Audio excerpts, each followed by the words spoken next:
All right, so today we're going to add on to our notes about type 1 and type 2 errors and look at the chance of making each one of those and some new vocabulary. So we're just adding to Friday's notes. So first thing we're going to look at is, how do you find the probability of a type 1 error?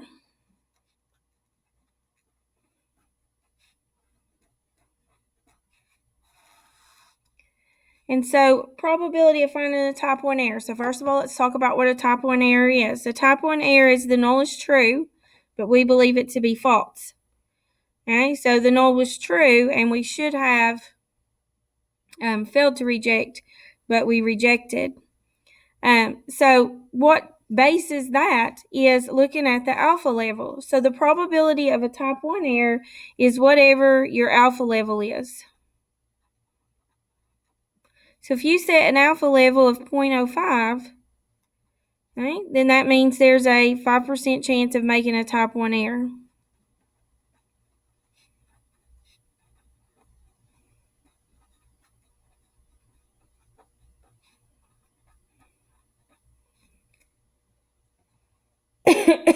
And remember that a type 1 error can only happen when the null is true. So that's always something to think about, because here the null is true, but we believe it to be false.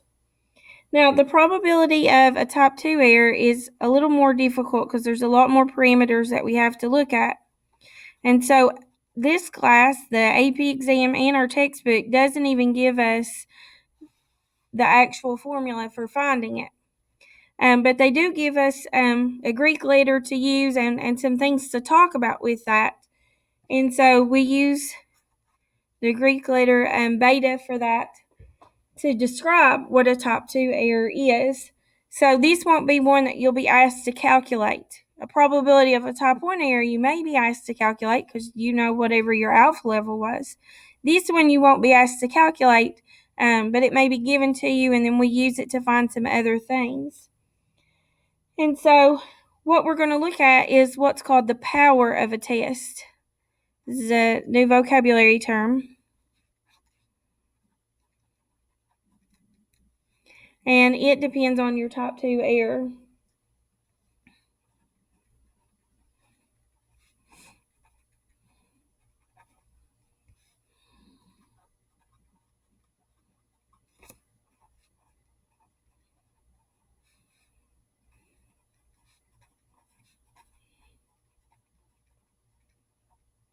So the power of the test is what we call the test's ability to detect a false null hypothesis.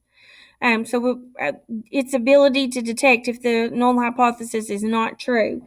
That's what the power of the test is. All right, so another way we think about it is it's the probability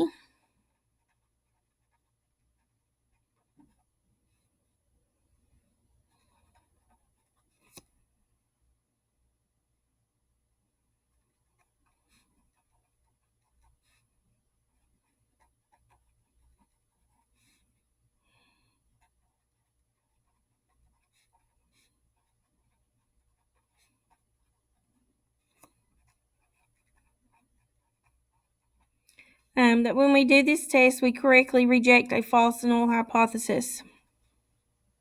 And so to find the power of a test, it's 1 minus whatever the probability of a type 2 error is. And so that's where you'll be using that beta. You won't be asked to calculate that. All right, so let's talk about how can we reduce some of these errors.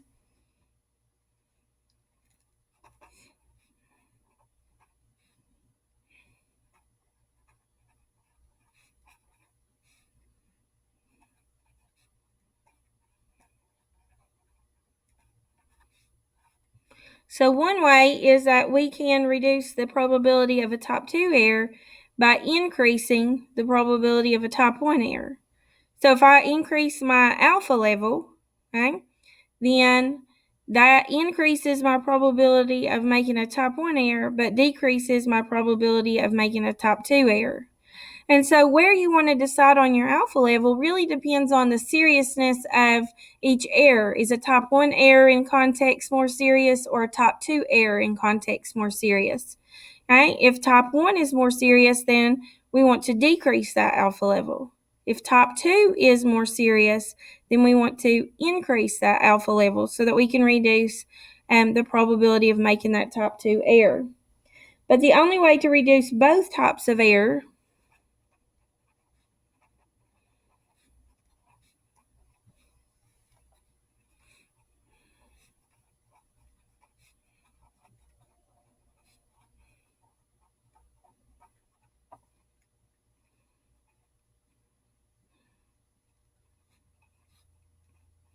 is by increasing your sample size. So if we increase our sample size, that will actually reduce the type 1 and the type 2 error. So what I'm going to have you do today, one, I want you to go back and look at Friday's assignment and the comments that I made. Second, I have some Khan Academy that you should have signed up for last night. If not, you need to sign up for that today. And before you do this, and go through these Khan Academy assignments. And there are some videos that go into more detail with some of this, so please watch those, go through the practice and that assignment. And we are looking at an open note test on Friday. So be preparing for that. It will be open note, but it will also be timed. And so send me any questions that you have. Thanks, bye.